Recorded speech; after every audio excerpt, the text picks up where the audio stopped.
দিবস ঘোষণা 25শে ফেব্রুয়ারি কি সরকারি ছুটি?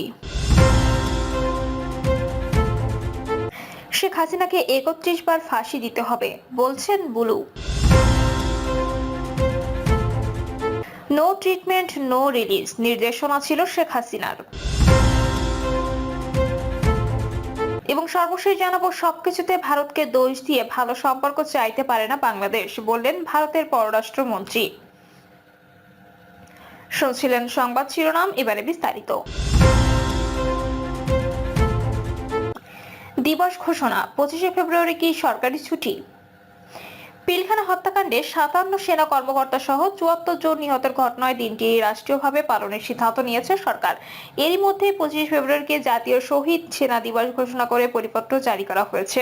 দিবসটি পালনে সবাইকে অনুরোধ করেছে সরকার। পরিপত্র জারির পর থেকে আলোচনা হচ্ছে আগামী 25শে ফেব্রুয়ারিকে জাতীয় শহীদ সেনা দিবস উপলক্ষে সরকারি ছুটি থাকবে কিনা।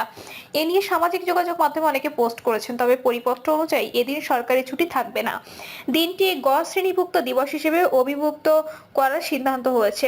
পরিপত্রে বলা হয়েছে, সরকার প্রতি বছর 25শে ফেব্রুয়ারি জাতীয় শহীদ সেনা দিবস হিসেবে ঘোষণা করেছে এবং তবে সরকারি ছুটি ব্যতীত জাতীয় দিবস হিসেবে পালনের জন্য গ শ্রেণীভুক্ত দিবস হিসেবে অন্তর্ভুক্তকরণের সিদ্ধান্ত গ্রহণ করেছে। এর আগে মন্ত্রিপরিষদ সচিব ডক্টর শেখ আব্দুর রশিদ সাংবাদিকদের প্রশ্নের জবাবে বলেছিলেন, 25শে ফেব্রুয়ারি জাতীয় শহীদ সেনা দিবস ঘোষণা করা হবে, তবে এদিন থাকবে না সরকারি ছুটি। 2009 সালের 25শে ফেব্রুয়ারি রাজধানীর পিলখানা হত্যাকাণ্ডে 57 সেনা কর্মকর্তা সহ 74 জন নিহত হন। শোকাবহ ও হৃদয় বিদারক দিনকে রাষ্ট্রীয়ভাবে পালনের মাধ্যমে সেনা সদস্যদের আত্মত্যাগকে জাতীয় স্বীকৃতি দেওয়া হয়। শেখ হাসিনাকে 31 বার ফাঁসি দিতে হবে বলছেন বুলু। জাতীয়তাবাদী দল বিএনপির ভাইস চেয়ারম্যান বরকতুল্লাহ বুলু বলেছেন, শেখ হাসিনা বাংলাদেশের প্রশাসন এবং রাষ্ট্র কাঠামো ধ্বংস করে দিয়েছে। এজন্য যদি তার 1000 বছর জেল হয়, তারপরও শেখ হাসিনার শাস্তির পরিমাণ শেষ হবে না। বিএনপির 31 দফা 31 বার শেখ হাসিনাকে ফাঁসি দিতে হবে। বরকতুল্লাহ বুলু বলেন, 1971 সালে মহান মুক্তিযুদ্ধ, 30 লাখ শহীদকে এবং শহীদ জিয়ার স্বাধীনতার ঘোষণা যারা স্বীকার করেন না, তারা যত বড় দল হোক না কেন, যেই হোক, তাদের বাংলাদেশের মানুষের কাছে ভোট চাওয়ার কোনো অধিকার নেই, তাদের নির্বাচন করারও কোনো অধিকার নেই। তিনি বলেন, শেখ হাসিনা দেশের সম্পদ লুণ্ঠন করেছে, তার পরিবার 27 লাখ কোটি টাকা লুট করে বিদেশে পাচার করেছে। মেগা প্রজেক্টের নামে 25,000 কোটি টাকা লুটপাট করেছে, লুটপাট করে দেশের মানুষকে ফকির বানিয়েছে। শেখ হাসিনাকে আশ্রয় প্রশ্রয় না দেওয়ার জন্য ভারতের প্রতি তিনি আহ্বান জানান। বরকতুল্লাহ বুলু বলেন, 1.5 মাসের আন্দোলনে 1400 মানুষ শহীদ হয়েছেন। এর মধ্যে বিএনপির 862 জন নেতাকর্মী শহীদ হন, আর এর সময়ে 128 জন শিশু নিহত হয়েছেন। এই আন্দোলনের সবচেয়ে বেশি শরিকদার ও হকদার হচ্ছে বিএনপি, অন্য কেউ না। তিনি বলেন, 1.5 মাসের আন্দোলনের সফলতা আসেনি। 17 বছর বিএনপি রাজপথে ছিল, জেলখানায় ও আদালতের বারান্দায় ছিল। বিএনপির 20,000 নেতাকর্মীকে হাসিনা হত্যা করেছে, 2,000-এর বেশি নেতাকর্মীকে গুম করেছে, হাজার হাজার নেতাকর্মীকে পঙ্গু করে দিয়েছে।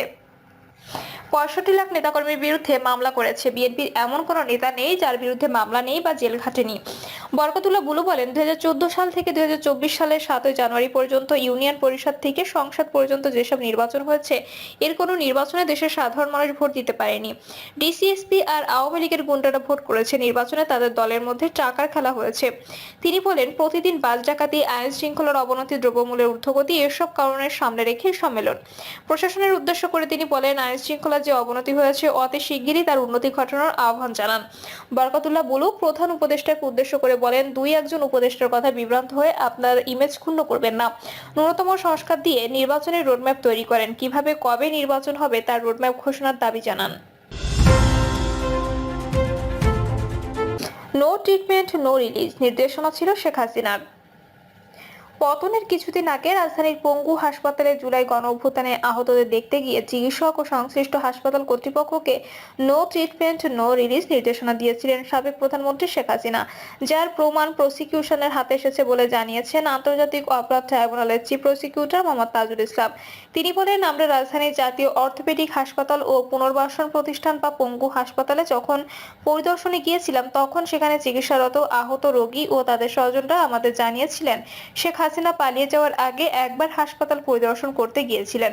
সেখানে গিয়ে বলেছিলেন নো ট্রিটমেন্ট নো রিলিজ, অর্থাৎ কর্তব্যরত চিকিৎসক ও হাসপাতাল কর্তৃপক্ষকে আহতদের কোনো চিকিৎসা না দিতে এবং কাউকে এখান থেকে বাইরে না যেতে দিতে নির্দেশনা দেওয়া হয়েছিল। চিফ প্রসিকিউটর বলেন, রোগীদের পাশাপাশি এই নির্দেশাবলীর কথা সেখানকার ডাক্তাররা আমাদেরকে জানিয়েছেন। এর তথ্য প্রমাণাদি আমাদের হাতে আছে, আমরা সেটাই আজ আদালতকে জানিয়েছি। এ সময় সাংবাদিকদের এক প্রশ্নের জবাবে তিনি বলেন, জুলাই আগস্ট গণ অভ্যুত্থান চলাকালে আমাদের সে সকল সন্তানরা শহীদ হয়েছেন, তাদের মৃতদেহ প্রশাসনের নির্দেশে সুরতহাল করতে দেয়া হয়নি। কাউকে ডেথ সার্টিফিকেটও দেয়া হয়নি।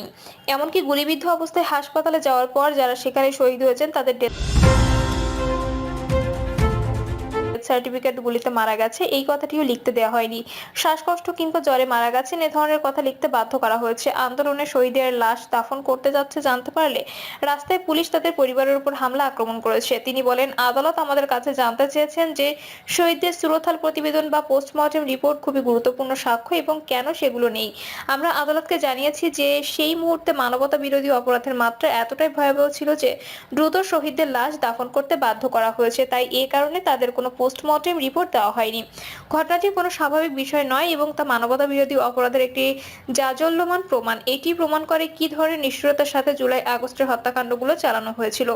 সাবেক প্রধানমন্ত্রী শেখ হাসিনার এমন নির্মমতার প্রমাণসমূহ যথাযথ প্রক্রিয়া অনুসরণ করে যাচাই বাছাই ও ফরেনসিক করার পর গণহত্যা ও মানবতা বিরোধী মামলার প্রমাণের সাথে সম্পৃক্ত করে আদালতের কাছে হস্তান্তর করা হবে বলে জানান তিনি। সবকিছুতে ভারতকে দোষ দিয়ে ভালো সম্পর্ক চাইতে পারে না বাংলাদেশ, বললেন ভারতের পররাষ্ট্রমন্ত্রী। সবকিছুতে ভারতকে দোষারোপ করে বাংলাদেশ ভারতের কাছ থেকে ভালো সম্পর্ক প্রত্যাশা করতে পারে না বলে মন্তব্য করেছেন ভারতের পররাষ্ট্রমন্ত্রী এস জয়শঙ্কর। এছাড়া সংখ্যালঘুদের উপর হামলার কারণে বাংলাদেশ নিয়ে ভারতের চিন্তার প্রভাব পড়ছে বলেও জানান তিনি। যদিও স্বৈরাচার প্রধানমন্ত্রী শেখ হাসিনার পতনের পর ধর্মীয় কারণে বাংলাদেশের সংখ্যালঘুদের উপর নির্যাতনের কোনো ঘটনা ঘটেনি। গতকাল দিল্লি বিশ্ববিদ্যালয়ের সাহিত্য উৎসবের অনুষ্ঠানে বাংলাদেশ নিয়ে কথা বলেন জয়শঙ্কর। তিনি বলেন, বাংলাদেশ সঙ্গে দ্বন্দ্ব নিয়ে দুটি বিষয় রয়েছে, সংখ্যালঘুদের উপর নির্যাতন বেড়ে যাওয়া। অবশ্যই এটি এমন একটি বিষয় যা বাংলাদেশের ক্ষেত্রে আমাদের চিন্তা নিয়ে প্রভাব ফেলছে, এটি নিয়ে আমাদের কথা বলতে হবে, আমরা কথা বলেছিও। তিনি আরো বলেন, দ্বিতীয়টি হলো তাদের নিজস্ব রাজনীতি আছে, কিন্তু দিন শেষে আমরা প্রতিবেশী। বাংলাদেশকে ঠিক করতে হবে তারা আমাদের সঙ্গে কি ধরনের সম্পর্ক চায়। যদি অন্তর্বর্তী সরকারের কেউ প্রতিদিন ভারতকে সবকিছুর জন্য দায়ী করে, প্রতিবেদনে দেখবেন কিছু বিষয় আমাদের দোষারোপ করা হয়েছে যা হাস্যকর। আপনি এক হাতে বলতে পারেন না আমি আপনার সাথে এখন ভালো সম্পর্ক চাই, কিন্তু প্রতিদিন সকালে উঠে যা কিছু ভুল হবে তার জন্য আমাকে দায়ী করবেন।